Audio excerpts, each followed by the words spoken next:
There are 46 percussion instruments used in And the Mountains Rising Nowhere, and these 46 instruments are played by only 6 percussionists. That's an average of about 8 instruments per musician, which is a lot. Schwantner wanted to make the number of percussion instruments more equal to the number of wind instruments in this piece.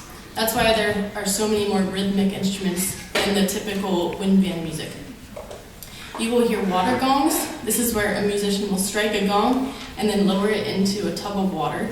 You'll hear violin bows scratching across pieces of metal. You'll hear marimbas, xylophones, glockenspiels, chimes, etc., and the list goes on. Schwantner also wanted to include the theme of 7 in his work. Here are some, but not all, of the uses of 7 in And the Mountains Rising Nowhere. First of all, it was composed in 1977. Secondly, there are many diminished 7th chords, which, if you're not sure what that is, it's a 4-note chord with an interval of a second, which sounds very dissonant. There are many septuplets, which is where you cram 7 notes in one beat. There are a lot of leaps of 7ths in the melody. There are 7 glass crystals that the oboes will be playing throughout the piece, especially at the beginning and the end, and each of the wine glasses are tuned to a different pitch. There are no double notes. The poem Arioso that you just heard read aloud has 7 lines, and these are printed on the page without much structure, as Maya just said. There's no capitalization, no punctuation, and not much else besides the words.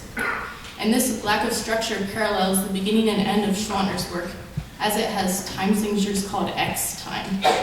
Instead of a normal 6/8 or 4/4, we see a big X where the time signature should be. This allows the conductor to cue in the next event at will and shows the fluidity of the poem Arioso that the piece reflects.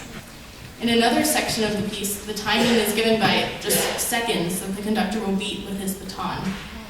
In each of our music, we see instructions for each second of the piece and what we should do at that second.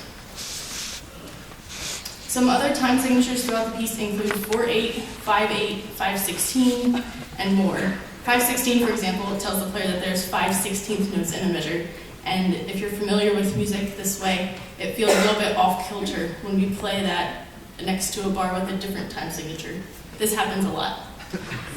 Finally, you will hear 3 large sections in this 12-minute piece. The first is centered on the note B, the second on the note A flat, and the third on the note B again. And that's sandwiched in between an intro and a conclusion.